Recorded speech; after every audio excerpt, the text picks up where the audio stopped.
His Excellency, the President of the Republic of Kenya, His Excellency, the Deputy President of the Republic of Kenya. Excellency, if you allow me, my assignment at this point is to introduce to you the commissioners of the Nairobi River Commission. If you allow me, they can come forward.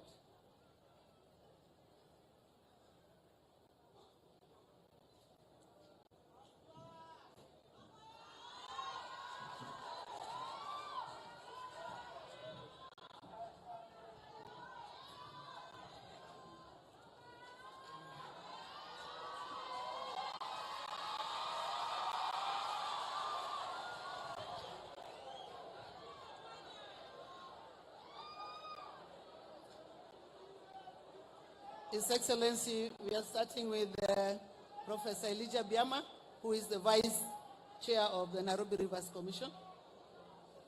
We are followed by Professor Duncan Ojwang.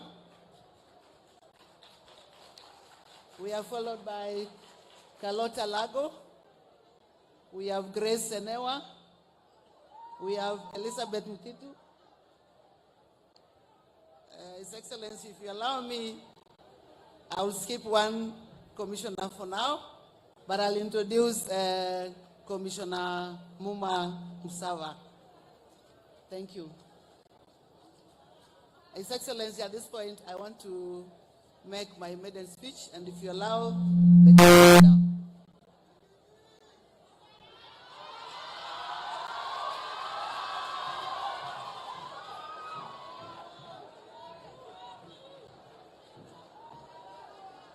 Your Excellency, the President of the Republic of Kenya, Your Excellency, the Deputy President of the Republic of Kenya, His Excellency, the Prime Cabinet Secretary, the governors here present, fellow commissioners, distinguished guests, communities and CBOs, ladies and gentlemen, I am delighted to be here today.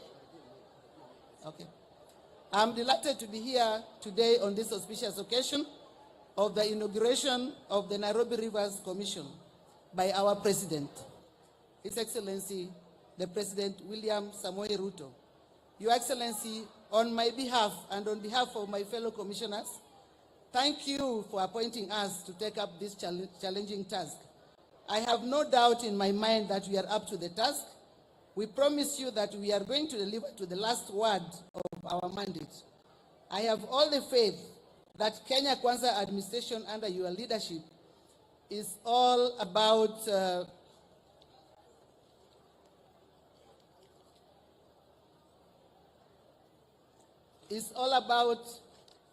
service delivery to the common mwananchi. Cleaning this river for our common use, especially those in informal settlements, is a clear indication of your plan to take care of the least among us. Your Excellency, the Nairobi Rivers Commission and its advisory group are determined to deliver your vision by going beyond cleaning the rivers. We will make the Nairobi rivers the engine of socio-economic and environmental transformation for Nairobi and its environs. This we commit. Your Excellency, we will only be achieved through well-coordinated and innovative approaches that put communities at the very heart of this program. This puts the work of the Commission at the core of your government's bottom-up economic transformation agenda and your climate action agenda, not forgetting your 15 billion trees campaign. They are all crucially important to environmental restoration, job, and wealth creation.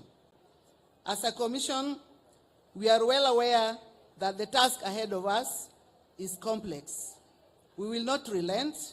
We will not give up. Our eyes are all on the ball. This is a legacy to build. There are no two ways about it. Your Excellency, the launch is taking place at a time when the three rivers of the basin, namely Ngong, Nairobi, and Madari, are experiencing some extreme levels of pollution occasioned by the domestic, medical, and industrial industrial waste generated as a result of the poor land use, the disposal of solid and liquid waste from the sprawling informal settlements, and waste from the industrial plants located in the midstream and the downstream zones of the three rivers. Your Excellency, another challenge that has affected rivers flow is the prolonged drought that has significantly reduced the volumes of water flows, hence resulting in concentrated minimal volumes. This loss of biodiversity has endangered aquatic life almost to the extinction, if anything is to go by.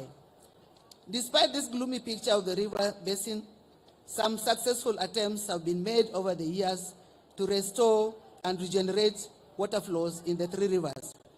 Your Excellency, the government and private sector initiatives supported by our development partners, including UN Habitat, UNEP, and World Resources Institute, have gone a long way to making strides towards making the success of cleaning the Nairobi rivers a reality. Besides, there have been success stories aimed at the restoration of the quality riverine water flows and revival of biodiversity, especially within the midstream zones of the Nairobi River. The most successful initiative started by the Kenya government is that of the now famous Michuki Park, located between the National Museum Hill and the the Globe Cinema roundabout.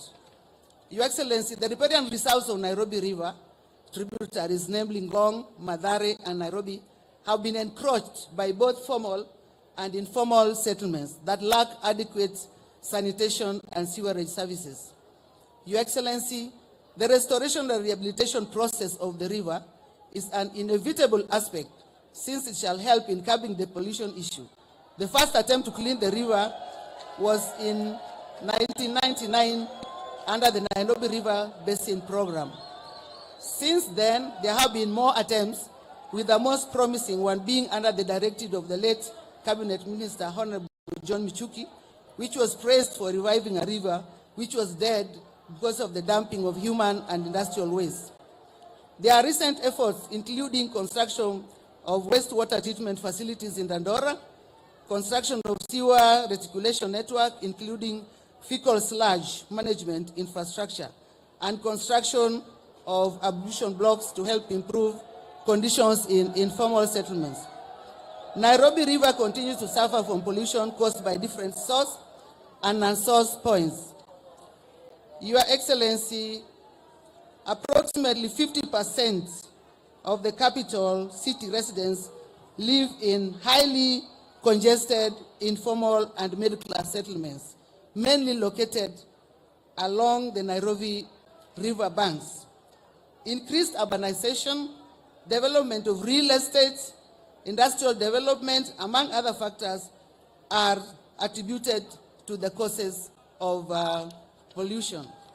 Furthermore, key green recreation areas like the Nairobi Arboretum Forest are being choked by the polluted Kericho River within the middle class and high-rise building areas.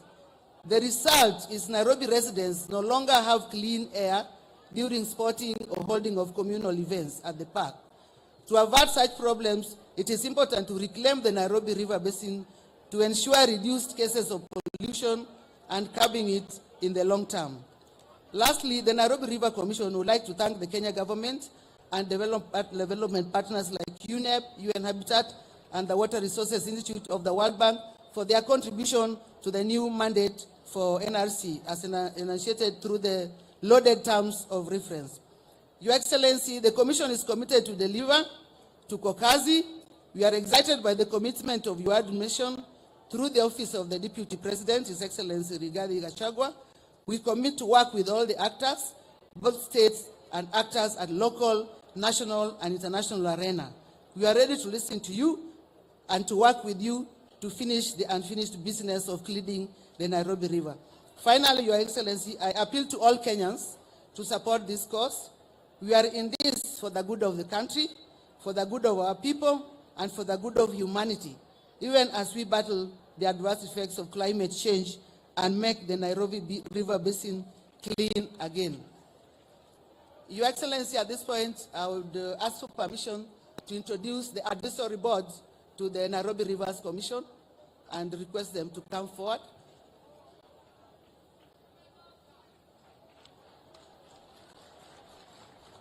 Yes. Okay.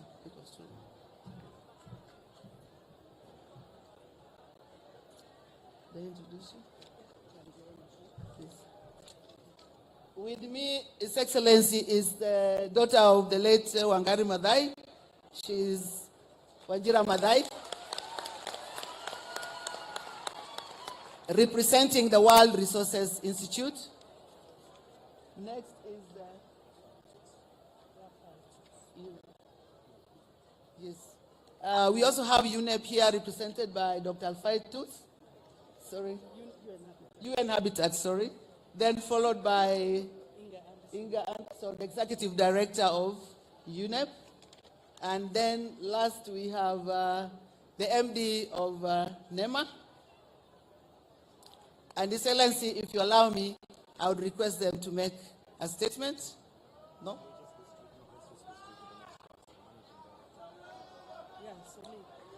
I'm properly guided, His Excellency, and we will ask the Managing Director of NEMA to take over. No, he said you can go on with the speeches. That'll be all right. Yeah. But that is hard. That's what I want to choose. His Excellency, I'm guided again that I was okay to invite the representative of the World Resources Institute to make a statement. Thank you, Chair. Your Excellency, the President, William Samoei Ruto, lovely to see you. Your Excellency, the Deputy President, Rigathi Gachagua, thank you.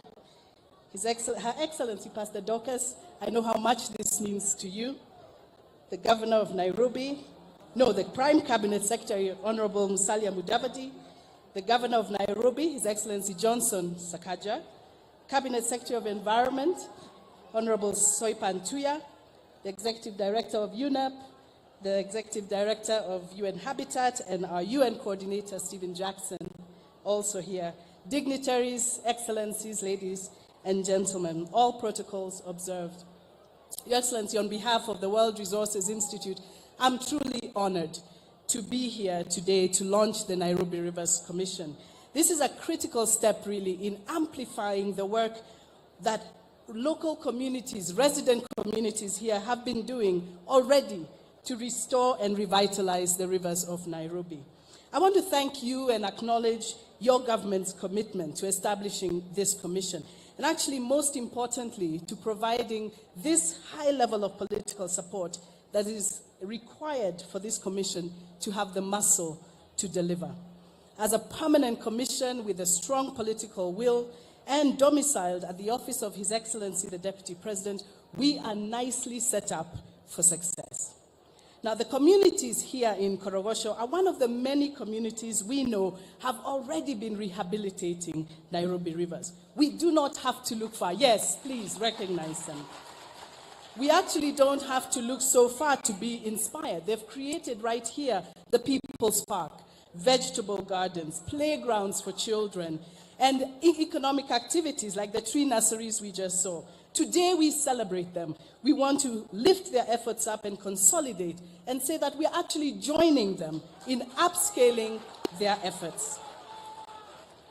In Kenya, we have seen what it takes and what can be done when we collectively protect nature.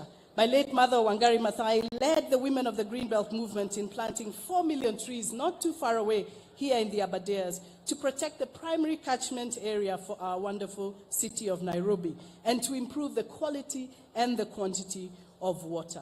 Your Excellencies, ladies and gentlemen, rivers are a very good indicator for the ecosystem health because everything we do outside the river ultimately affects the health of the river, from our homes to industries. The truth of the matter is that rivers themselves are like open books. They will tell the full story of how we are conducting ourselves. What we are doing as communities and as industry, as commercial enterprises, will ultimately reflect in the health of the rivers. Therefore, we must really work at all levels, sectors, and scales outside the rivers of Nairobi to ensure the rivers of Nairobi are healthy. So, Your Excellency, I want to leave us with 3 guidelines that I hope will guide our work as a commission. Number 1, A, arrest. These are the ABCs. A, arrest. We must arrest pollution, contamination, and the destructive activities that affect the health and well-being of communities that actually live along the rivers of Nairobi and beyond. B, basin. I could not be more excited that we are taking, as a commission, a basin approach to this work. You heard it from our chair. What is happening upstream, sooner or later, will find its way downstream. Everything is connected. And C, communities. We must continue to center local communities adjacent to these rivers by working with them, amplifying their voices, investing in them, and scaling up their innovations. Today we planted trees, and all of those trees have to be taken care of. They have to be watered. Indeed, nature-based solutions are good business ideas. So I hope that we will invest in those communities for at least 3 years, that the trees that we planted today will survive. Your Excellencies, ladies and gentlemen, we at the World Resources Institute will remain committed to working with you and supporting and committed as technical partners. We will share our passion and our expertise working in cities as we have in India, Mexico, and Brazil to revitalize those cities. I'm so happy that we are bringing that work right here to Kenya. So, of course, this work will not happen overnight. It will be equally challenging as it will be rewarding. But we are committed. We are here for the long run, Your Excellency, the Deputy President, and all the way we will build a lasting legacy together. Thank you. It is a privilege to serve.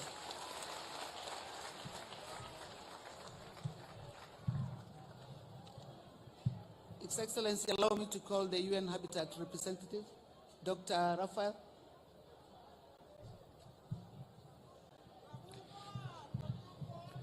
Your Excellency, Daktari William Samoei Ruto, President of Republic of Kenya, Your Excellency, Rigathi Gachagua, Deputy President of Republic of Kenya, Honorable Musalia Mudavadi, Prime Cabinet Secretary, Honorable Soipan Tuja, Cabinet Secretary for Environment, Climate Change and Forestry, and all other Cabinet Secretaries present here, Your Excellency Johnson Sakaja, Governor of Nairobi City County, the Executive Director of UNEP, the UN Resident Coordinator, Wanjira Matai, Dr. Pamela Olet, distinguished guests, colleagues, friends, ladies and gentlemen, gathered here at the People's Park, which is being transformed by the Com Green Solutions.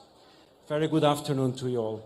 I'm standing here on behalf of Maimouna Mod Sharif, Executive Director of UN Habitat, and I'm pleased to join you today for this official launch of the Commission, which demonstrates the dedication and the commitment of the Government of Kenya and partners towards the regeneration of the rivers of Nairobi.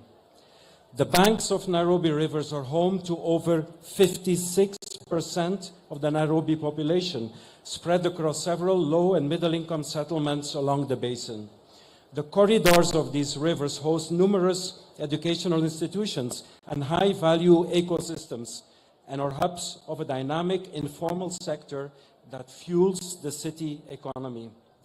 The Nairobi rivers provide an unparalleled advantage, which could be a turning point towards sustainable development. This will ultimately improve urban health and well-being, create decent jobs and ecotourism opportunities. It will enhance biodiversity and support the provision of clean water, sanitation, and waste management. The initiative will also be a catalyst for infrastructure, including affordable housing, non-motorized transport, and green public spaces, particularly within the vulnerable areas. As UN Habitat, we are actively supporting urban generation approach by promoting inclusive, vibrant neighborhoods and communities. Creating social value and connecting urbanization with nature are at the very heart of this initiative. We are therefore greatly pleased to be part of this advisory group together with UNEP, the World Resources Institute, and NEMA. Our relationship with the Nairobi City County and other stakeholders has already enabled us to undertake city-wide public space assessment and develop the spatial profile of Nairobi River. And these were shared through participatory awareness creation activities and have been instrumental in shaping a common vision for corridor development, including the design of selected public spaces and streets.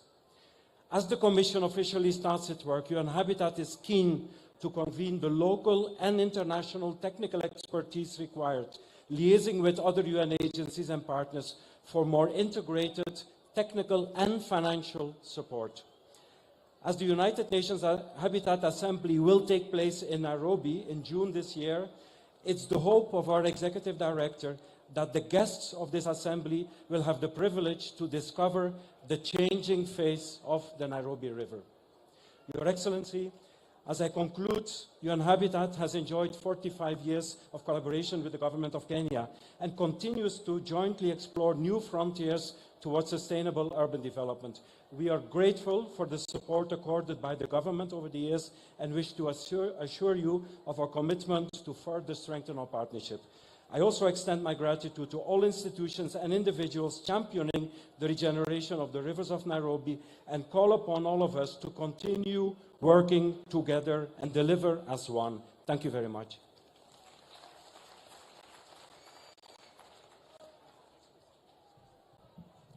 His Excellency, allow the Executive Director of UNEP, Ms. Ingel Anderson. Mr. President, it's an honor to see you here, Mr. Deputy President. What an honor. You have led and shown vision. You have brought together ourselves and all these good people here at Gojogoro People's Park with the effort of wanting to clean up. And I listened very carefully to what Wanjira said. We're going to arrest what goes into that river. We're going to deal with the entire basin, and it is going to have to involve the community. Mr. Vice President, late last year, I had the privilege of joining you at the request of His Excellency the President to go to the northern part of your beautiful country, to Garissa. And there we saw what climate change is doing to our world. And there we saw the impacts that this is having. Even though Kenya has done nothing to drive climate change, Kenya is suffering the impacts. And we see that also when we look at water scarcity. We see that when we look at rainfall shortages. We see that when we look at flooding. We see that when we look at changing oceans currents. It is critical that we have climate action, which is why it is so brilliant that this country, later on this year, under the auspices of His Excellency the President, will host an African Union or induced climate summit that will see the world come to Nairobi. Why Nairobi? Well, because this is the environmental capital of the world. This is the place where environmental diplomacy takes place. So climate change, yes. Loss and damage, yes. Obviously, working on the basin level, that is absolutely critical. Cleaning up a basin needs to involve everyone. And we heard from Mandira, it has to be the politicians like your good selves, who are leaning in and stepping up and making it real. But people who are here, community groups who are here, youth who are here, students who are here, churches and mosques who are here, everyone can make a difference, including obviously private sector. And it'll have to be about partnership, which is why we, from the World Resources Institute, from UN Habitat, of course from NEMA, we really work everyone for NEMA, and UNEP under the overall coordination here in Kenya by the resident coordinator, why we are so very pleased to be joining this work. Rest assured, we will not rest till this job is done. Our commitment is absolutely clear, and we look forward to seeing the results of what we are starting today. Thank you.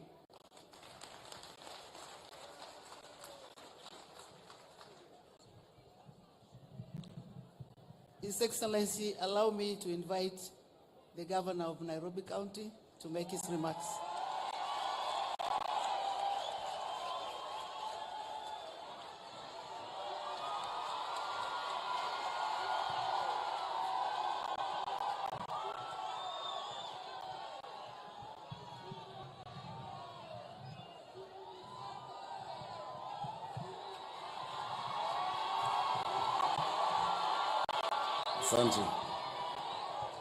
Asanteni sana.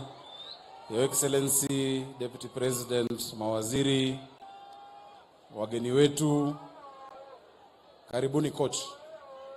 Karibu coach. Hapa ni coach, hapa ni mtaa. Watu wa kocha, mjambo. Tusalimiane kwa hewa, mjambo. Tuko pamoja. Mavijana mpo? Wapi mbwekse? Ndio hiyo. Akina mama hai. Mko salama? Your Excellency, hao watu wa coach na watu wa Nairobi wamefurahi kwa sababu umewafikiria. Sio rahisi kuja hapa, hawajaona rais hapa. Kuna wageni kutoka kila mahali, visitors from UNEP, from UN Habitat, from WRI and all over the world coming here because of these people. On behalf of the leadership of Nairobi, Your Excellency, I want to thank you. And I want to thank you most sincerely. Tupigie rais makofi kwa kuja hapa. Your Excellency, jambo la pili, unikubali niweze kuwatambulisha viongozi ambao wako hapa. Tuko na viongozi wengi, labda kuna nafasi ya kila mtu kuzungumza, lakini nitaanza na viongozi MCAs ambao wako hapa, wasimame tuwapigie makofi. Tuko na MCAs from our county assembly, mnaweza keti. Tuko na wabunge, nimeona mbunge Yusuf alikuwa, ndio huyu mbunge Yusuf, Your Excellency. Na mbunge Yusuf atasalimiana tu haraka kwa sababu Your Excellency, Honorable Yusuf is one of the few people who will describe to you what Nairobi River was when he was growing up in Nairobi. He grew up in Nairobi. So Mheshimiwa Yusuf, tafadhali dakika moja. Na hakuna haja ya protocol mingi, tumezisema, just go straight into it. Tupigie Mheshimiwa Yusuf makofi.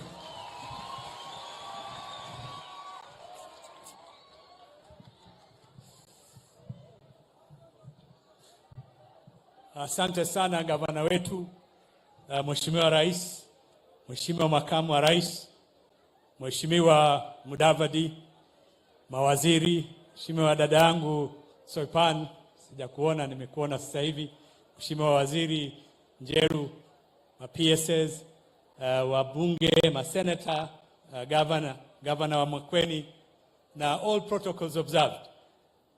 Pamoja na wandugu zetu waliotoka UN, UNEP, Habitat na UNDP. You're most welcome. And my sister, the daughter of the great woman, hero, Wangari Maathai. I see you are even more articulate than Mama, and you were able to express yourself so well. So, mimi ningesema tu, Mheshimiwa Rais, tumefurahi umekuja kututembelea hapa Eastlands. Mimi ni mbunge jirani wa hapa Ruaraka, kwa hivyo nawakilisha wabunge wenzangu wote wa Nairobi. Nakwambia karibu, tumefurahi umekuja mara nyingine. Pia ningependelea kukusitiza nguvu uliotilia mambo ya mazingira. Wabunge, wanasiasa mara nyingi hawana nafasi ya kuangalia mbali kwa sababu wanapambana na matatizo na challenges za sasa hivi. Lakini wewe naona umeangalia mbali mambo ya climate change, climate action, umetilia nguvu, umeifikiria na sasa umeanza kuisukuma kiwango kikubwa kwa sababu matatizo mengi tulionayo ya drought na ukame tulionao sasa hivi ni kwa sababu ya climate change. Na dealing with the bigger picture and the big issue would resolve some of the environmental problems that we suffer here in our country. So I want to thank you for taking the lead in this important challenge. Now, as the governor has said, I grew up in Nairobi. My hometown is here. I remember at a time when the waters of Nairobi River were sweet and you could drink them. Spring water. We swam in this river. And some people might say that I need to be taken to a mental hospital if I tell them we had fish in Nairobi River. It's a beautiful, nice river. And this city was a green city with a big tree coverage, of which we were very proud. One day, as we were cleaning the rubbish in my neighborhood in Kamkunji, I told someone we used to see a lot of jacaranda trees here, and flowers grow along the streets. Wewe ni mwanda wazimu mheshimiwa ananiambia ukifikiria jambo kama hilo. So it is possible to change our environment, to clean our capital city and our river. And the fact that you have set up a commission to deal with that is very important, and I'm hoping that we can do it. It is doable, and we will change our Nairobi. And thank you so much once again for coming to the city, to the Eastlands. I also want to urge my former colleagues in the UN. The United Nations is an organization with the capabilities. You have the experience, you have the knowledge of how people have done things elsewhere. You have the best practices. Please lend us. It's not just money. Make Nairobi a priority, Nairobi is home to two global, it's the global capital of 2 UN agencies. Make this city a beautiful city that you can all be proud of, and make more contribution to our capital city. So, asante sana na kushukuru. Asante sana, Mheshimiwa Yusuf. Your Excellency, I must recognize my predecessor, the former governor of Nairobi, Mike Sonko, ambaye ako hapa. Huyu alikuwa ndiye governor wa Nairobi, nikiwa senator, ni ndugu yangu. So kwa hivyo, kwa heshima ya ofisi, kwa sababu ile ofisi nimekalia ilikuwa yake, wacha nimkaribishe pia asalimiane.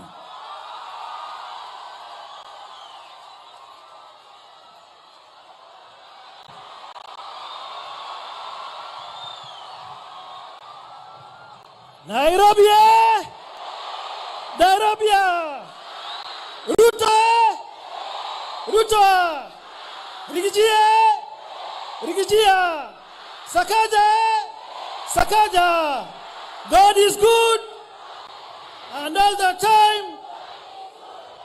Asanteni sana Mheshimiwa Rais wa Jamhuri ya Kenya, Daktari William Samoei Ruto, Mheshimiwa Deputy President Rigiji, mama wetu Dorcas, Prime Minister, PS, Cabinet Secretary, wageni wetu wote na wananchi, hamjambo. Mimi sitaki kuongea mambo mingi, lakini ningependa kushukuru Governor Sakaja kwa kunitambua, kwa kunipatia heshima. Mahali kulikuwa na shida kidogo. Unajua sisi wananchi wakiguswa, basi sisi tunaruka kichwa, tunakuwa wazimu. Lakini ndugu yangu hapa sasa anafanya kazi. Mahali kulikuwa na shida, Mheshimiwa Rigiji alipiga msasa. Tumekubali sote kumsupport Sakaja kama governor wa Nairobi. Na mimi ningependa kukuambia governor, hapa Korogocho, hawa vijana wa Com Green, hii community na jamii yote ya Korogocho, ningeomba uwashike mkono.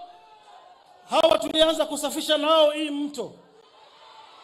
Wewe ushikilie mahali nimewachilia. Na unajua Mheshimiwa Rais na Mheshimiwa Deputy President ni watu wanajali maslahi ya mahasla. Na nyinyi vijana, mimi ningeomba vijana, mimi naomba mshikilie mkono huyu gavana wetu, mshikilie muunge mkono serikali yetu. Wengine wanapofanya maandamano ya uongo, sisi tunafanya maendeleo ya ukweli. Kwa hivyo mimi leo si siku yangu, rais lazima aongee na wageni wengine waongee. Mheshimiwa Rais, hii jamii ya Korogocho ni jamii ambayo ilidhulumiwa na ile serikali ya ndugu yako ambayo ilienda. Watu walibomolewa mchana, ndio ati jamii fulani wajenge estate fulani si yao, sijui itoke hapa. Kwa hivyo Mheshimiwa Rais, tunaomba kwa Islam ya Korogocho, unapofanya ile agenda yako ya affordable housing, ufikirie watu wa Korogocho pia, Mheshimiwa Rais. Na wale pia waliwachwa bila makao. Tuliona juzi Deputy President Rigathi Gachagua, kuna mahali watu walibomolewa huko. Alienda huko akasimama na wao. Tunaomba serikali iangalie, kwa sababu Article 40 sabbatical 4 of our Kenyan Constitution inasema Mkenya yote yule akitolewa mahali by way of compulsory accusation, bas serikali iangalie maslahi ya wale watu mahali wataenda, wapewe kitu kidogo na maisha yao iweze kuangaliwa. Ya mwisho, Mheshimiwa Rais, kwa ile serikali iliyopita, yale mengi ya dhulma yalifanyika, sana sana kwako wewe, kwa Deputy President wetu mpendwa, kwangu na kwa mwingine yote yule ambaye alikuwa anakuunga mkono. Watu waliekelewa makesi mingi ya uongo, lakini tunashukuru wewe ulipoapishwa kama rais, dhulma zote ziliisha. Mheshimiwa Gachagua alikuwa ameshikiwa pesa yake kwa njia ya dhulma, ameregeshewa. Tumeona watu wameachiliwa makotini. Mimi Mheshimiwa Rais, hawa wananchi waliniombea, nikajisaidia na mahakama ikaniwachilia. Lakini mimi nashangaa Mheshimiwa Rais, kiongozi wa mashtaka DPP anaingilia kesi yangu, anaenda kuapili. Mimi naomba Mheshimiwa Rais, kuwe na usawa Kenya, na mimi niko tayari kufanya kazi na kusaidiana na serikali. Ile pesa yangu mingi Uhuru Kenyatta alishika,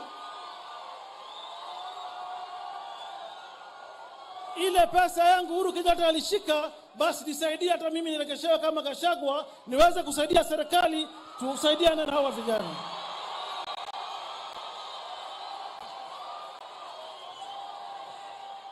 Asanteni sana, Mwenyezi Mungu awabariki nyote. Asante.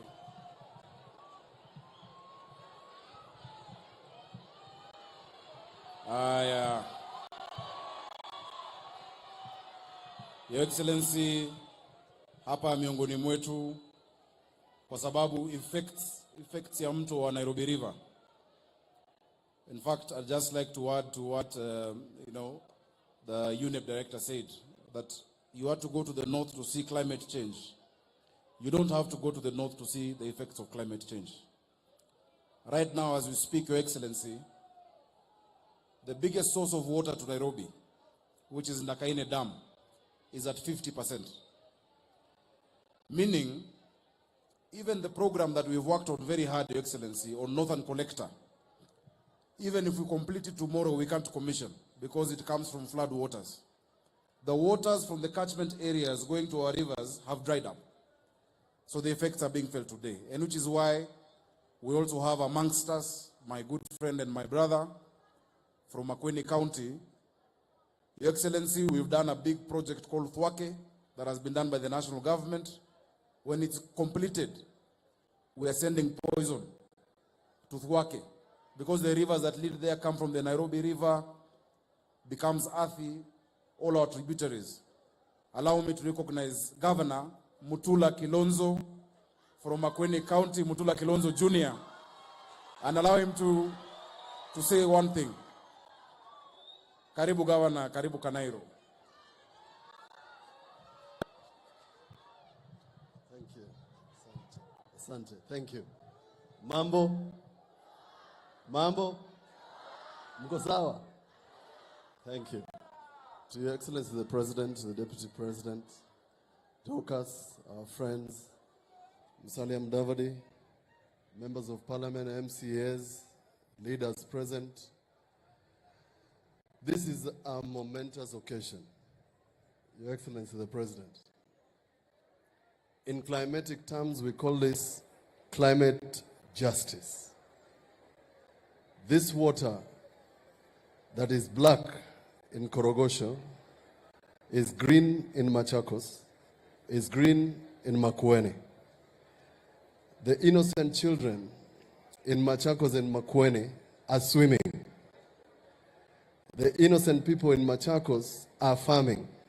The food is coming to Nairobi. We are consuming poison. Your Excellency the President, if there's one thing that you will do as a legacy, is to make sure we have a clean river. In my youth, and this gentleman can confirm, my friend Governor Sakaja, this river had fish and this river had lobsters. But Your Excellency, the commission, this one, you need to give them helmets, you need to give them bulletproof cars. Kwa sababu wale watu ambao wanaharibu mto huu ni mabwenyenye, si hawa mahasla.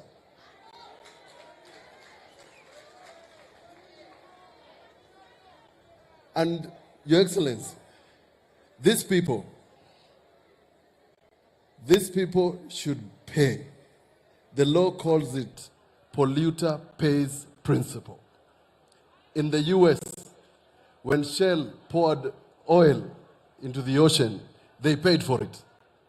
In Brazil, when somebody poured waste into a river in a place called Belo Horizonte, they paid for it. Anybody who pollutes the river must pay for it. Mahasla, hakuna haja mahasla watoe 100 million to clean this river. And Your Excellency, it is a tragedy. The people of Korogosho must live in human dignity. And this is a generational issue. That a child in Kenya can be born in Kenya to see a river that is black. And it's not a river. This is not a river. This is a sewer. And we should call it what it is. And we must put to shame anybody who has done this to the environment. It is a crime. And Your Excellency, if the national government can make the standard gauge railway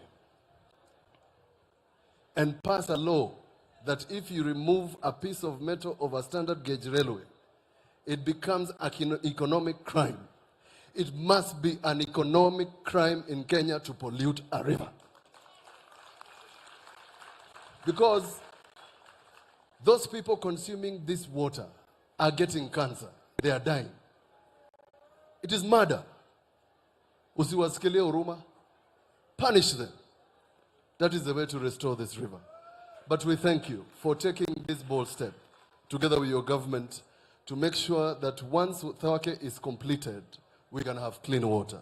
Because that water, you have promised us, we will consume it in water. And that's why I'm here. And thank you, the Deputy President, for inviting me to this auspicious occasion. I am a stakeholder. I thought that the Commission should have our stakeholders from Machakos, from Makueni. Because that is where the real effects of this river are. The real poison is out there where people don't know that this water is black when you're here and turns color when you get to the other side.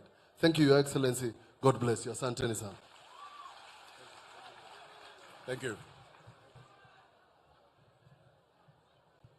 Asante sana, Mutula Jr. Your Excellency, just for the record, because, you know, Senator Mutula and I were in the Senate, where we vigorously defended devolution. The cleaning of this river is a concurrent function. Your Excellency, you remember before your inauguration, when you're President-elect, we came with a team, and I see Momo is here. We presented for you the model of what the river should look like. And you got very excited. You put it in your inaugural speech. And we said that we would jointly, as Nairobi County government, with the national government, work on the Nairobi River Commission. I want to confirm that the Deputy President and I have worked closely on this. We've sent representation. Many times I'm represented by my Deputy Governor. And even within the Commission, Nairobi has its representation. So let no one think that we have transferred functions. Mambo ya transfer tulikata.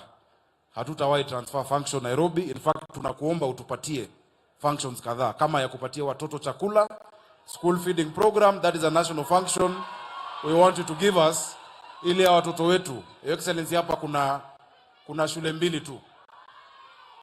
Na that is why kuna watoto wengi hawako shule. Na hata wale wanaenda shule hawapati chakula. Tunaomba utupatie ili watoto wa Komboni, watoto wa Nyungunyu, watoto wapate chakula shuleni.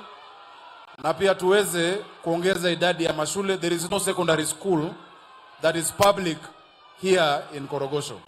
So, Your Excellency, for the record, and I would like our partners to know that this is a function being concurrently run between the national government and the Nairobi County government, and through us, we will incorporate Machakos. I've been speaking to Governor Wavinya Ndeti.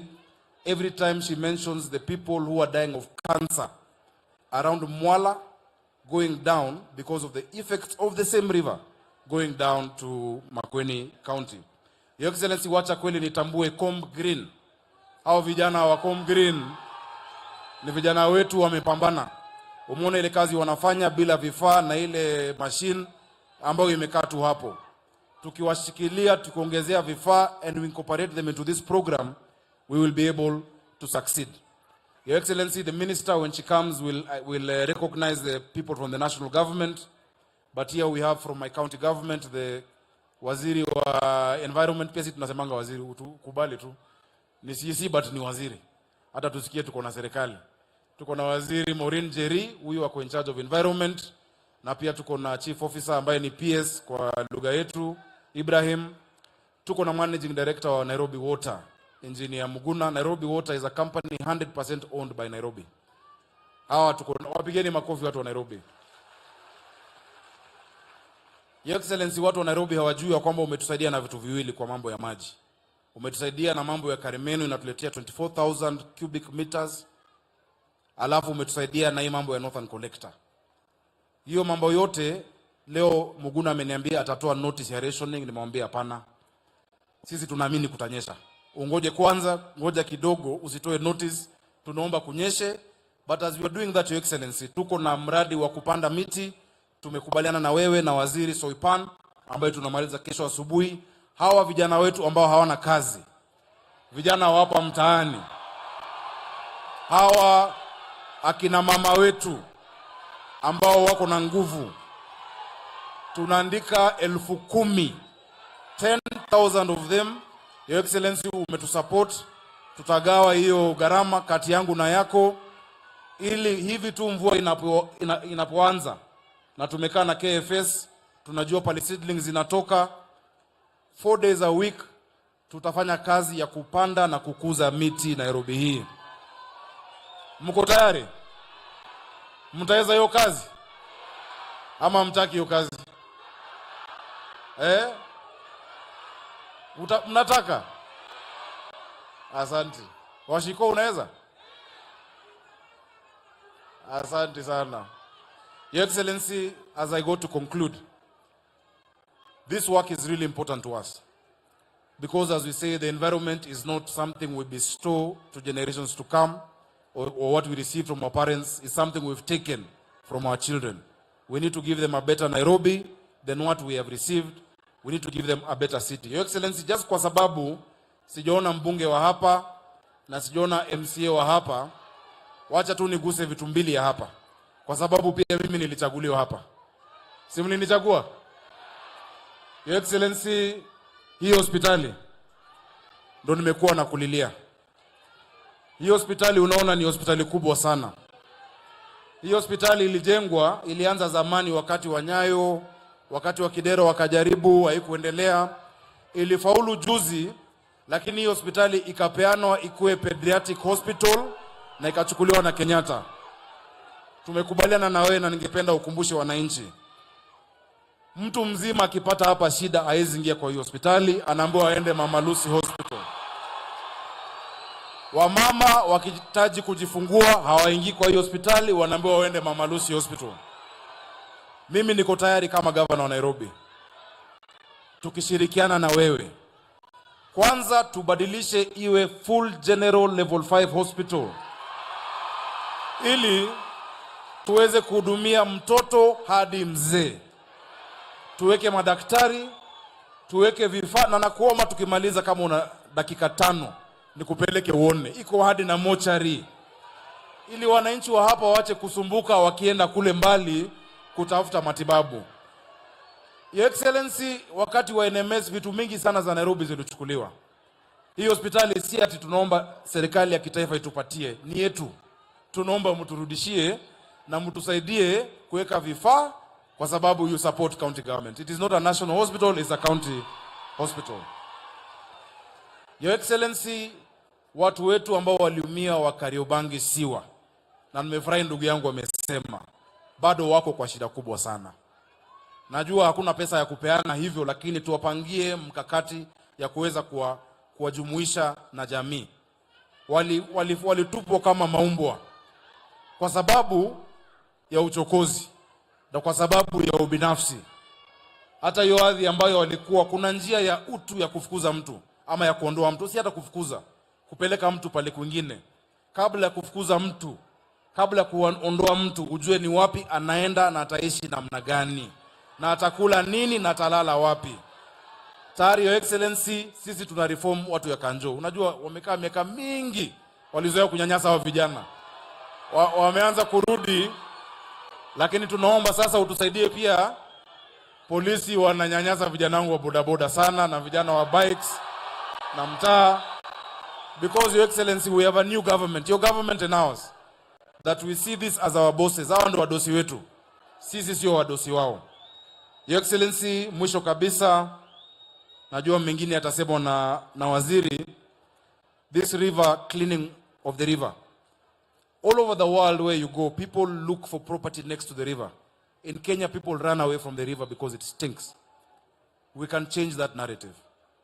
It is an economic frontier. There are great opportunities for business. There are great opportunities for trade. We want, for instance, Your Excellency, between actually the museum coming down to Kamkunji town mzima, we want to expand the river. We want to have markets on one side and on the other side to have businesses. It can be done na inawezekana. But Your Excellency, even if we clean the river, kama hatutatui shida ya sewerage system, hapa hakuna sewerage system. Ukiambia hawa wasiweke hiyo siwa kwa mto, wapeleke wapi? Ukiambia wale wako Kawangware, zile choo ziko karibu na mto, wasiweke kwa mto, waeke wapi? Tukiwabomolea. Nairobi County needs on the short term 4.7B, Nairobi Water and Sewerage Company. And I've sent you the entire program, Your Excellency. In the medium term, around 6B. In the next 5 years, if we use 19B, na si ati pesa kuomba, we can do the innovative ways to fund it. We can even get a green bond. And I'm glad the British government is helping us to get a transactional advisor to get a green bond on Nairobi Water. If you get 20 billion shillings, umesema affordable housing tujenge, siwa itakuwa wapi? Tumebadilisha the height restriction for buildings in Isili area. Mheshimiwa Yusuf ako hapa, Kiambiu tumesema we'll go up to 25, 26 floors, but there's no sewer. So please support us in line with your housing program. We want to add 500,000 houses in Nairobi, but without sewer. It is going to be a disaster. This has to go hand in hand. So asante sana Your Excellency. Asanteni sana watu wa Ruaraka, watu wa Nairobi. Siku zote tuko pamoja, na wakati mnaitiwa kazi ya kufanya kwa mto, tafadhali tieni bidii. Tafadhali mfanye hiyo kazi. Tunakaposafisha, tafadhali msikubali mtu achafue. Si ndio hiyo? Unikubali sasa Rais, kwa heshima kubwa nimwalike waziri wa mambo ya mazingira, Mheshimiwa Soipantuya, ili atujulishe wale ambao wametoka serikali ya kitaifa na pia atoe hotuba yake. Karibu sana waziri.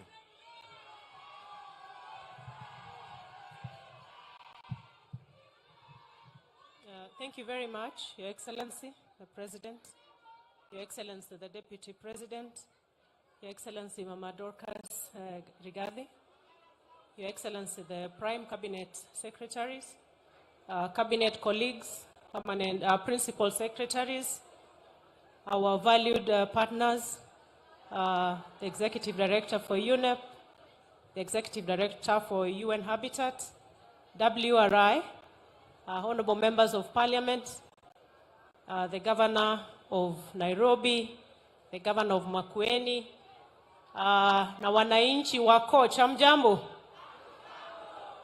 Your Excellency, allow me to thank you very much for this your timely establishment of the Nairobi Rivers Commission.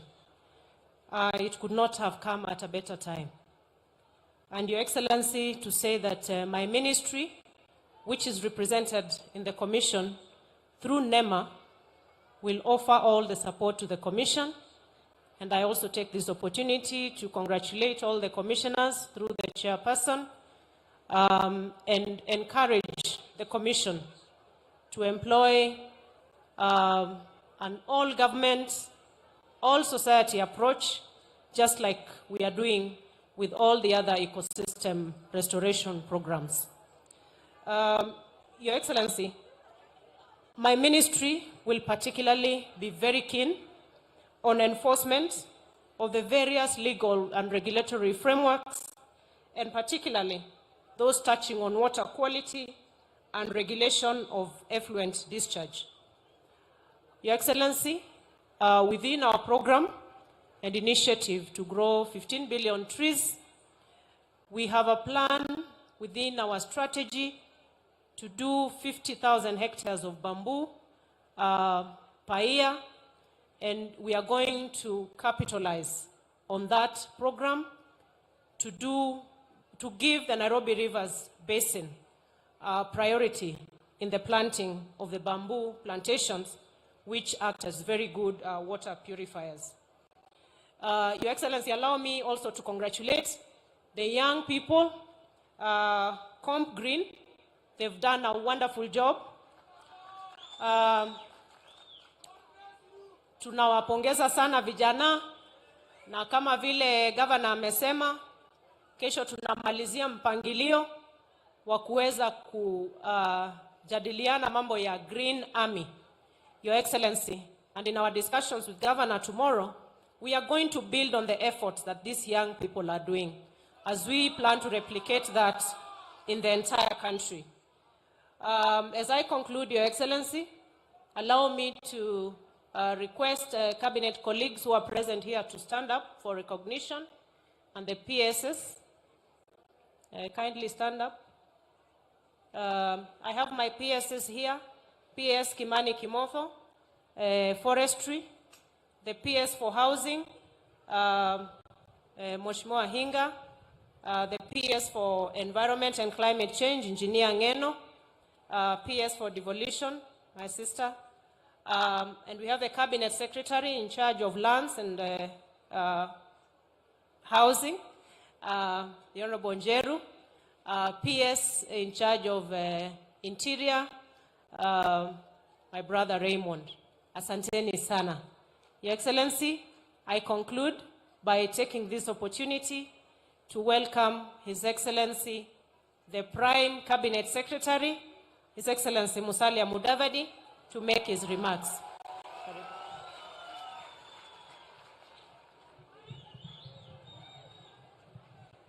Mheshimiwa Rais wa Jamhuri ya Kenya, Mheshimiwa William Samoei Ruto, Mheshimiwa Naibu wa Rais Rigathi Gachagua, Mama Dorcas, wenyeji wa Nairobi wakiongozwa na Governor Sakaja, ndugu na dada wa Korogocho, hamjambo.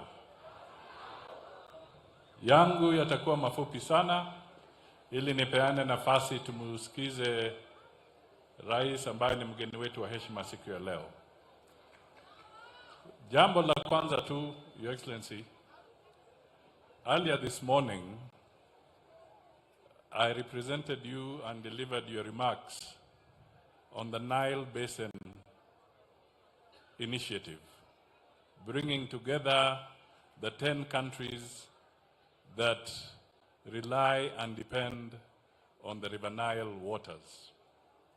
Today, this afternoon, you are here to directly preside over the initiative of cleaning up Nairobi River. Today has been a water day. A very strong message is being sent.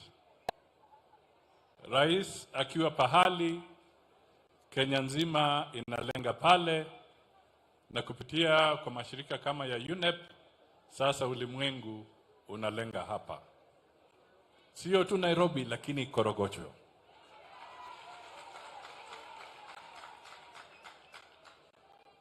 Jambo la pili, mimi nataka niseme, kwa sababu nimepata nafasi, vile Mheshimiwa Gavana wa Makueni ametaja, nimepata nafasi kuruka na ndege na kufata mto huu. Mto huu unaanza na gray, unakuwa black, na hatimaye unakuwa green. Yaani ile algae inashika kule chini na watu wanakunywa, mifugo zinakunywa, hayo maji yanatumika kupalilia mimea, na sasa tunaanza kuona magonjwa ya aina mbalimbali yakitusumbua. Kwa hivyo kuna jukumu kubwa kama Wakenya tushirikiane. La tatu na la mwisho,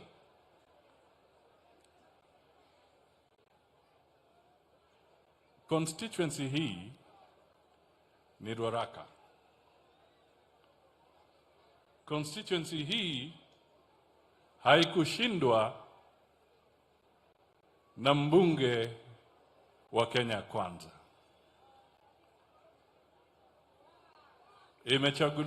Walichagua mbunge wao kwa hiari yao.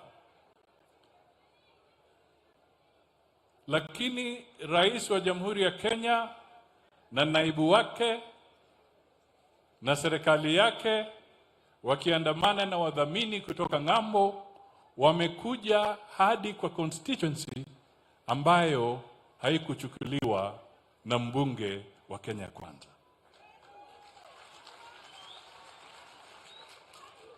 Ni kwa nini nasema hivyo?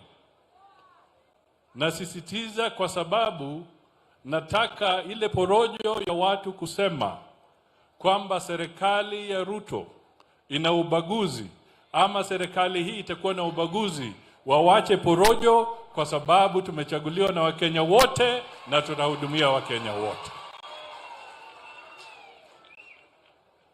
Kwa hivyo hiyo ajenda yao ambayo ilikuwa kule mjini wawachane nayo.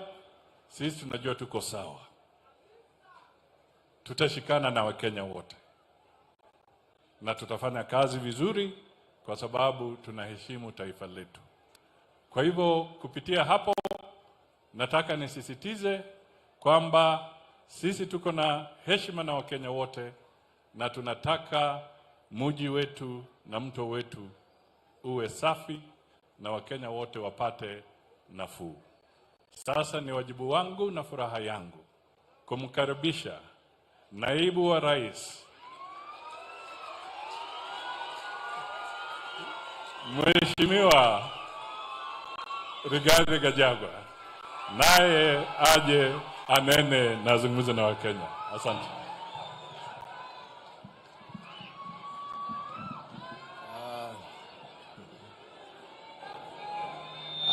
Kiongozi wetu ambaye ni rais wa Jamhuri ya Kenya, Daktari William Samoei Ruto, Private Cabinet Secretary, mawaziri, our development partners, watu ya Korogosho, hamjambo? God is good and all the time. Munisalimie kwa hewa. Bwana Yesu asifiwe. Bwana Yesu asifiwe tena. Korogosho hoi. Muko sawa? Happy New Year. Mumefurahia kuona rais wetu wa Jamhuri ya Kenya anaitwa nani? Na ndio huyu ameketi hapa. Mnamtambua hamtambui? Wangapi wanamtambua kama rais wa Jamhuri ya Kenya? Tunasikia wengine wako pale wanapiga kelele wanasema hamtambui. Mnamtambua hamtambui? Basi mambo iko namna hiyo. Rais wetu, kiongozi wetu, tunasema asanti kwa wewe kupata nafasi kufika hapa ndio tuzidue Nairobi Rivers Commission ambayo uliteua mwisho ya mwaka uliopita kusaidia kusafisha huu mto wa Nairobi. Your Excellency, you assembled a competent team of men and women, serious professionals whom we have been working with, and I can tell you with confidence that they have a plan, and we have been working with the development partners who are going to be technical experts in this program. And Your Excellency, is all systems go. Wewe mwenyewe umesema unataka hii kazi yanze, na vile umeweka haya maneno kwa ofisi yangu na kuhakikishia kwamba from time to time nitakuwa natembelea huu mradi kuhakikisha ya kwamba unaendelea vile inatakikana. Vile tunataka kuuliza commission and our development partners, we request you to put resources and expertise in this commission so that we can enlarge our capacity by adding value and we work together. Tunaomba pia commission and all those who are going to put resources, ile kazi yote ambaye itafanywa katika kusafisha mto huu ipatiwe hawa wananchi ndio pia waweze kupata riziki. I want to confirm to the commissioners and our development partners that our president is very committed to the cleaning up of this river. Every day he asks me the progress. So I am well aware of where he places the importance of this exercise. And I urge all of you to work with commitment and hard work.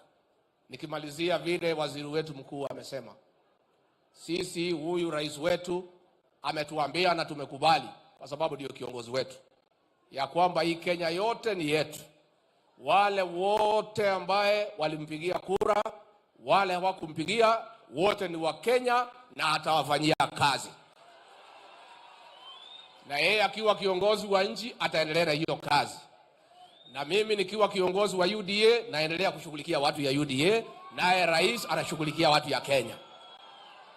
Your Excellency, tukiwa hapa tunataka tuseme, tumesema tukiwa pale Kericho na tunarudia, kazi ya maendeleo itafanyika kila pahali Jamhuri ya Kenya. Hapa Korogocho, juzi tulikuwa Nyanza, mipango ya maendeleo. Kwa sababu kila Mkenya analipa kodi.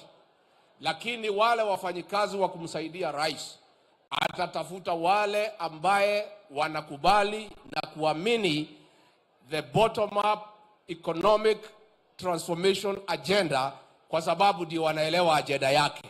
Kwa sababu lazima utapata wale viongozi, wale wa kukusaidia ni wale wanaelewa agenda yako, ndio uweze kupata progress katika kazi ya Kenya.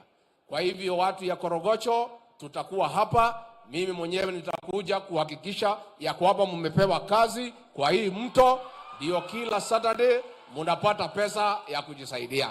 Tumekubaliana? Tumekubaliana?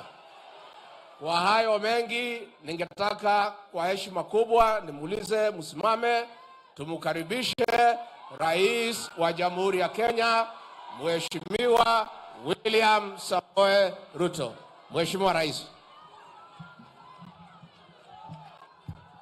Aya. Korogosho wa mjambo. Korogosho wa mjambo. Mambo. Bwana Yesu asifiwe. Asanteni, tuketi chini. Wale tulio na viti.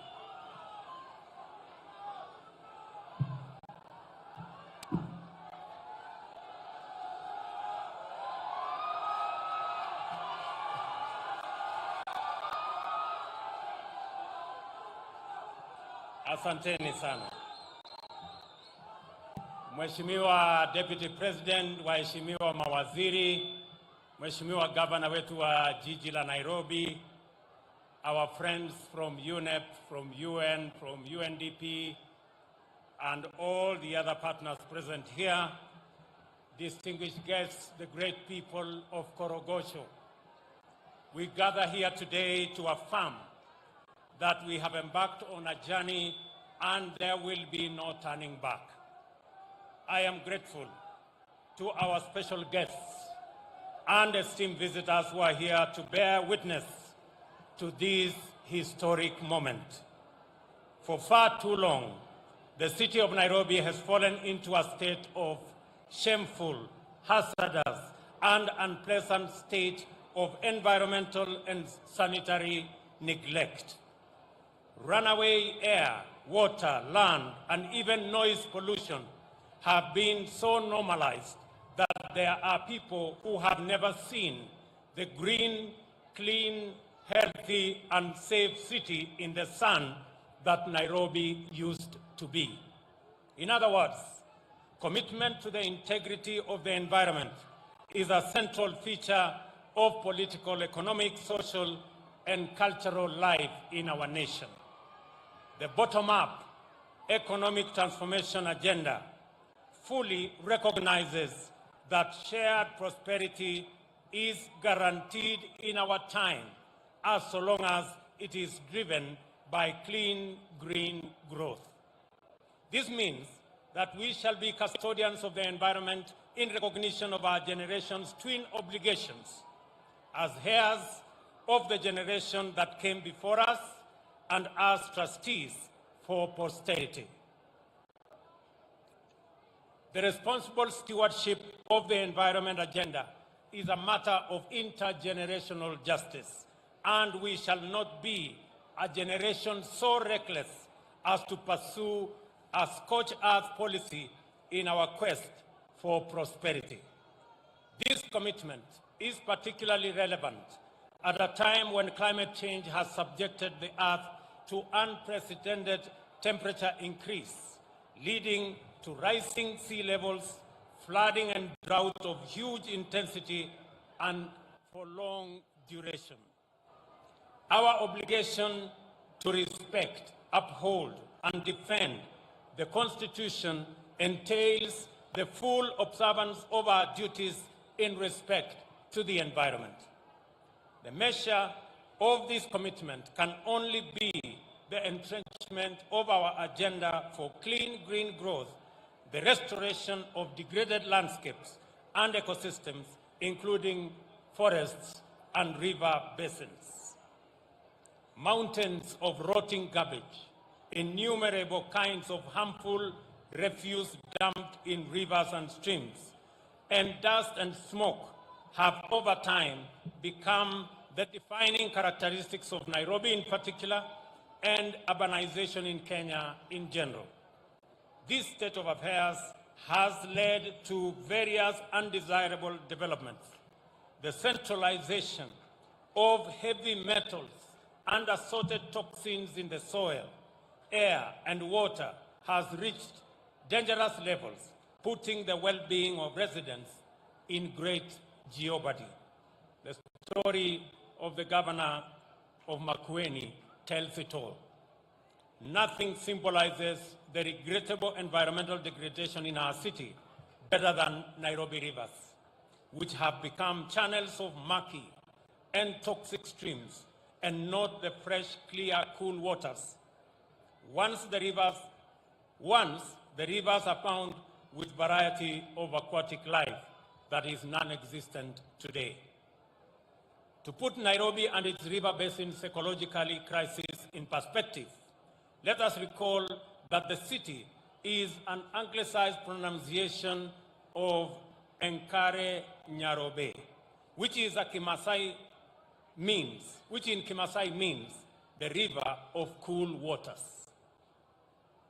For the Maasai, a famous pastoral community, this name was not only a fair description, but also high praise for a river basin where Morans watered their herds and flock with absolute confidence that pollution and toxicity were non-existent. Today, no one, not even the most reckless among us, can dare so much as taste the water in any stream in Nairobi river system. It is discolored, smelly, often corrosive and toxic. This state of affairs must come to an end, and the unsafe and unhealthy environmental situation must be corrected to restore Nairobi to its true identity. We have resolved that the city must not only reclaim its glorious reputation as Africa's green city in the sun, but also live up to its ancestral identity as the river of cool, fresh, and safe waters. This commitment is emphatic and unambiguous. Kenya's national development blueprint is categorical that the shared prosperity we must pursue has to be attained in a clean and secure environment. The preamble to our Constitution has made it clear that a shared consciousness of our respect for the environment is our heritage and collective determination to sustain it for the benefit of future generations. For this reason, The right of every person to a clean and healthy environment is affirmed. Article 42 of our Constitution gives the right to protect the environment for the benefit of the present and future generations, and also to have environmental obligations. A few weeks ago, I presided over the commencement of activities to restore the Ngong Forest Complex, which is the source of many rivers that form the Nairobi Rivers Basin. Our national program to plant 15 billion trees by 2032 will restore many river sources and catchment areas. The work we are inaugurating today advances this restoration and rehabilitation agenda so that the water flowing in our rivers may begin to support a profusion of aquatic life again. This portion of the cleaning and greening campaign is of special personal significance to me. My research project for my master's degree documented significant changes in water quality due to pollution of the wetlands in Nairobi National Park. I therefore recommended conservation measures to bring pollution under control in my thesis. A number of stakeholders have worked hard over the years to do precisely this work. From 2000, UNEP undertook the Nairobi River Basin Project.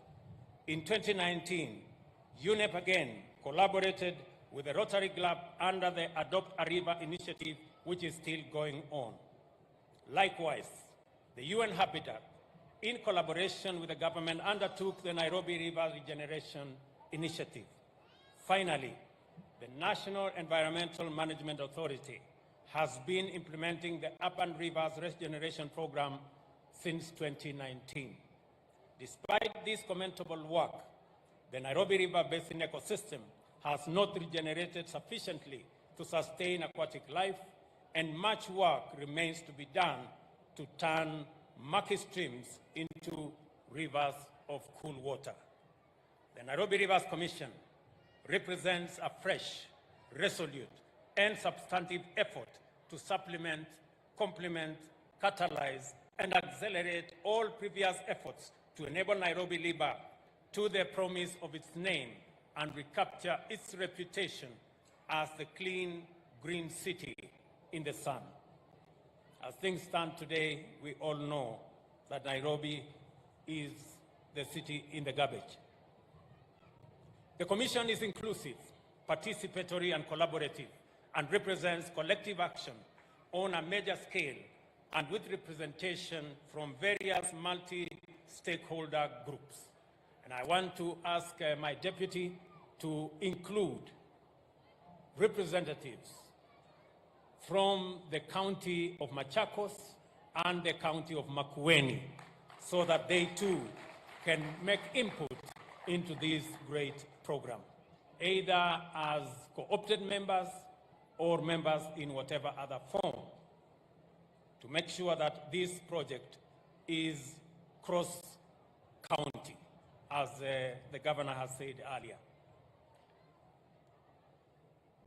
The Commission also has an advisory group made up of UN Habitat, UNEP, World Resources Institute, development partners, and private sector organizations.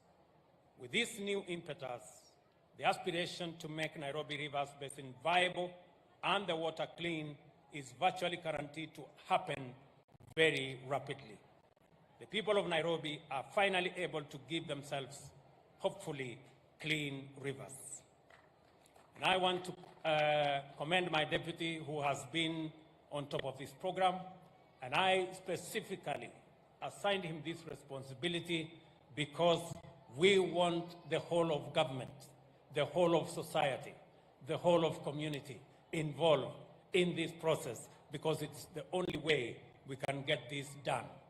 Let me also reiterate that the project we are, pengine niseme kwa Kiswahili, hii mpango ya Nairobi Rivers Commission, kwanza nataka niwapongeze vijana wengi sehemu nyingi katika mji wetu wa Nairobi kwa ile kazi tayari wanafanya kusafisha mito yetu ya Nairobi. Ile takataka wanaokota na ile kazi yote wanafanya ili kufanya mji wetu wa Nairobi iwe ni mji msafi. Mimi nataka niwaeleze wote ya kwamba tutafanya kazi pamoja na nyinyi.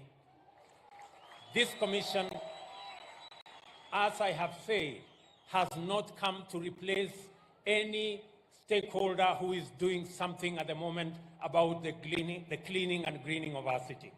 But we have come to complement, we have come to collaborate, we have come to accelerate so that we can achieve this in a shorter time by involving everybody.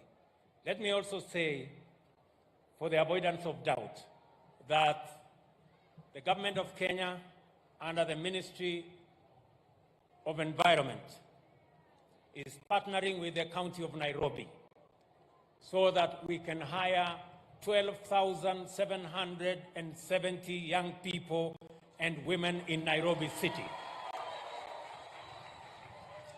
From the 15th of next month, they are going to participate in the cleaning and greening and especially growing trees in the city of Nairobi. We are partnering because we believe that this is an all-of-government program that involves both the national and the county government. The governor, the senator, the women rep, all members of parliament, all members of county assembly will participate in ensuring that at least 150 young people and women in every ward are identified for this assignment so that we can work together going into the future. Let me also assure you that those who are currently pouring sewage into our rivers will shortly have no excuse. Because, just to respond with what Vile Sakaja amesema, kwamba tuko na mpango kamili. Tulikuwa na mpango ya kujenga manyumba Kenya. Hiyo mpango ilikwama pale nyuma kwa sababu ya kukosa focus. Tumeanzisha hiyo mradi sasa, tayari nyumba 29,000 tunajenga hapa Nairobi. Na nimesema wakati tunajenga hizo manyumba hapa Nairobi, nafasi ya ajira kama ni nafasi 70,000, vijana wa mitaa watajumuishwa katika kazi hiyo ya kujenga manyumba zetu. Tumesema vile vile vijana ambao wanafanya kazi ya jua kali, wale wanajenga madirisha, wale wanajenga milango, wale wanafanya kazi hiyo ingine yote ambayo inahitajika katika shughuli hiyo, wawe ni vijana ambao wanapatikana katika kila sehemu. Kama manyumba inajengwa Nairobi, na watu wa Nairobi ndio watashughulika na hiyo kazi ya kujenga hiyo manyumba. Vile vile tumekubaliana ya kwamba wakati tunajenga hizo manyumba lazima pia kuwe na sewage system. Na mimi nataka niwatangazie watu wa Nairobi, tayari tuko na mradi wa bilioni 22 ya sewage ya Nairobi City. Tuko na contractors 5 in one program, na tuko na contractors 4 katika program ingine kuhakikisha hasa Eastlands, hii Eastlands yote tuwe na sewage system. Na mimi nitamwambia governor wetu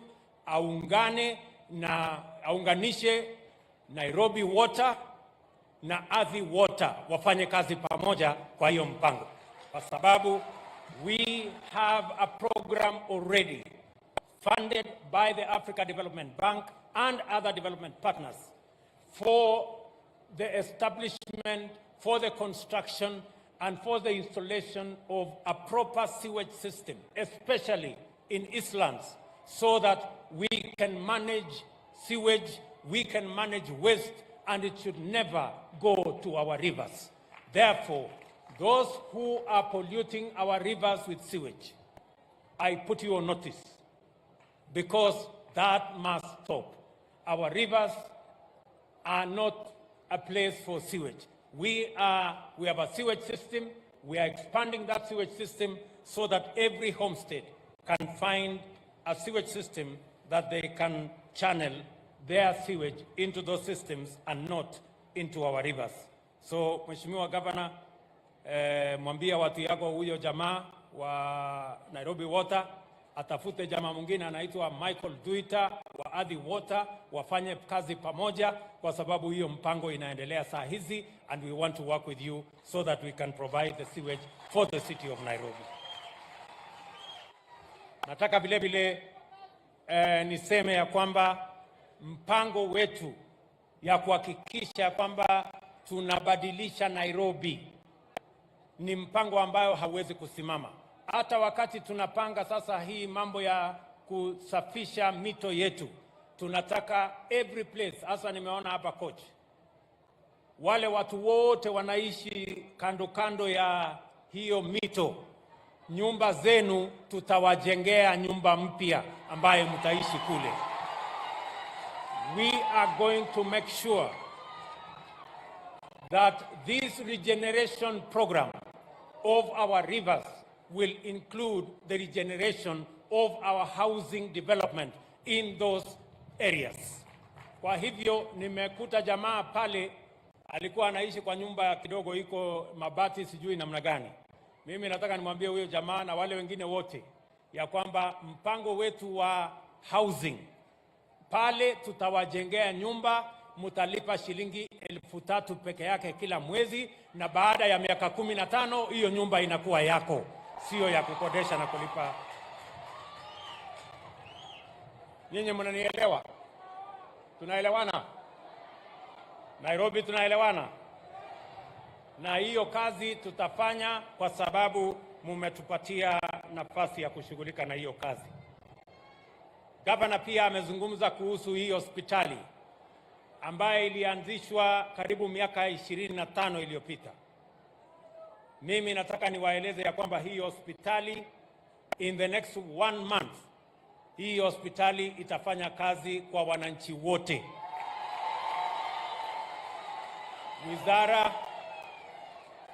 Wizara ambayo inahusika na mambo ya afya watafanya kazi na huyu gavana wenu na county government ya Nairobi, tuhakikisha kwamba kama kuna vifaa ambayo haitoshi, kama kuna sehemu haijakamilika, tutakamilisha, tutaweka vifaa zile inahitajika, ndio hii hospitali isiwe ya watoto peke yao, iwe ya watoto na watu wazima na kila mtu katika sehemu hii yenu, ndio isaidiane na zile hospitali zingine ambazo ziko katika sehemu hii ya Korogosho na sehemu hii ya Eastlands. Isabu watu wa hapa Ruaraka na watu wa kule Embakasi wote wafaidike na kazi hiyo ambayo tunafanya kwa pamoja. Mwisho, mimi nataka niwaeleze pia wangwana wa Nairobi. Sasa tunakamilisha ile bomba la maji ambaye tunaita Karemenu. Tumekamilisha na maji ya Karemenu imefika hapa Nairobi 24,000 liters every day. Ile ambayo tunakamilisha sasa ni ile ambayo inatoka Kabete, ile inaitwa Northern Collector. Na hiyo in the next 1 month tutakuwa tumekamilisha, na tutaongeza maji ambayo itafika Nairobi kwa sababu mvua itanyesha. Na vile vile niwahakikishie ile ingine ambayo ilikuwa imekwama ya Ruiru tu, hiyo pia nimeikwamua. Nimezungumza na serikali ya kule Ufaransa na wamerudisha pesa yetu kwa wakora ambao walikuwa wameiba, na sasa tutatengeneza hiyo bwawa na mpate maji hapa Nairobi. Tunaelewana jameni? Nairobi tunaelewana? Mimi nataka niwahakikishie ndugu zangu watu wa Nairobi, hii Nairobi kwa mapenzi ya Mungu, inshallah tutabadilisha hii Nairobi tukifanya kazi pamoja na nyinyi.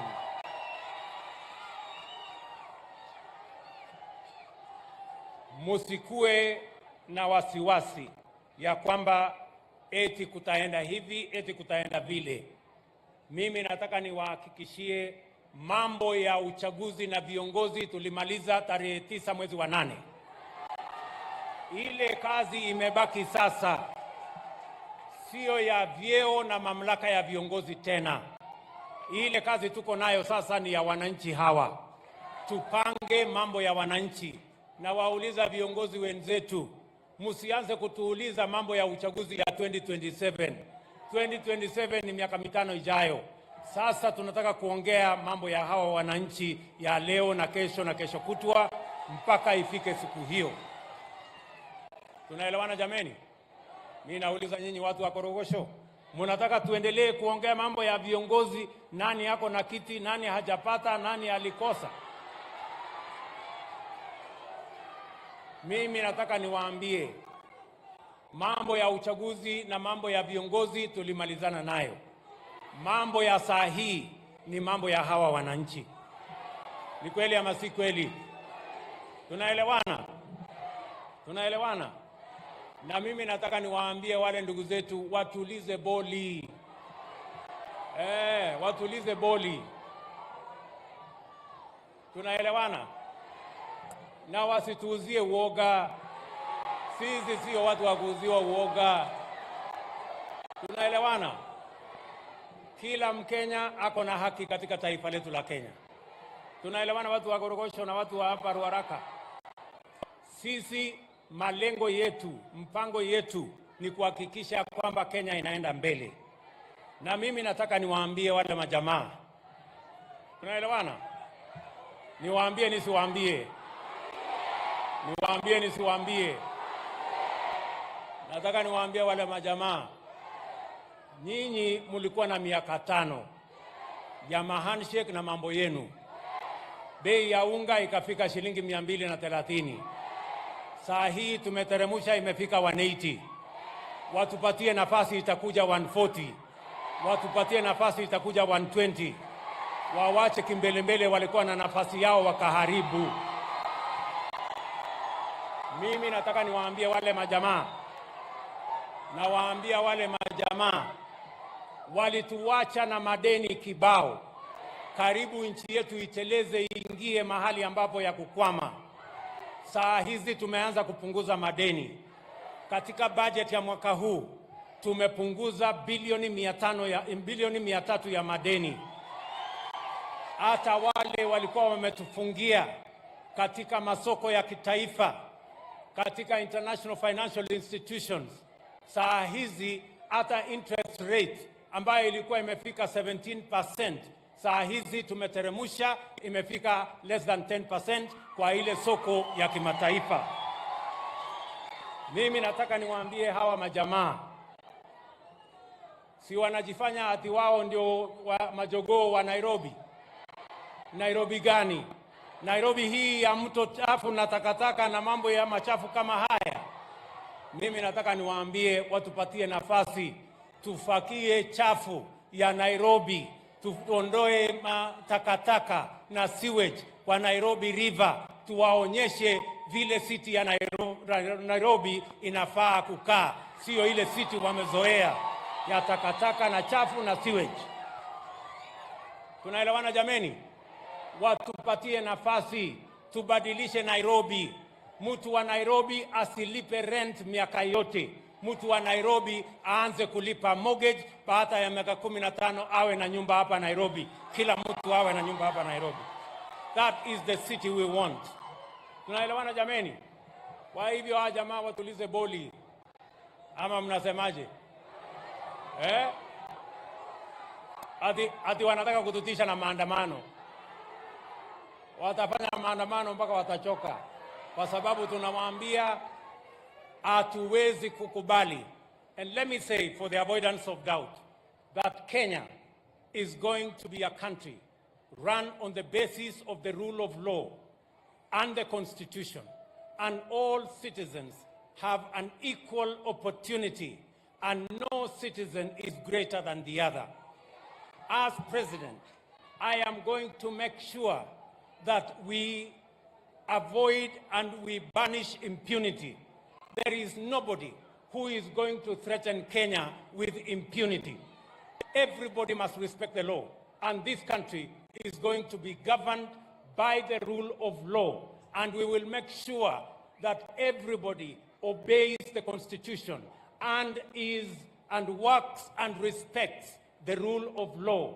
I want to tell our friends who are used to impunity, who are used to forcing their way, that they will have no way, because this is going to be a country based on the rule of law, and nobody, let me repeat, nobody, let me say it again, nobody is going to threaten Kenyans.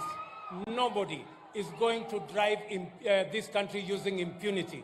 We are going to be governed by the rule of law. Tunaelewana jameni? Tuko pamoja? Tunaelewana? This event then is our forum to demonstrate that clean green growth is not only possible, but also feasible for our generation in a few years from now. And we are going to demonstrate by what we are going to do in the next 5 years around the Nairobi Rivers Basin and ecosystem. Asanteni sana. Thank you very much. God bless you.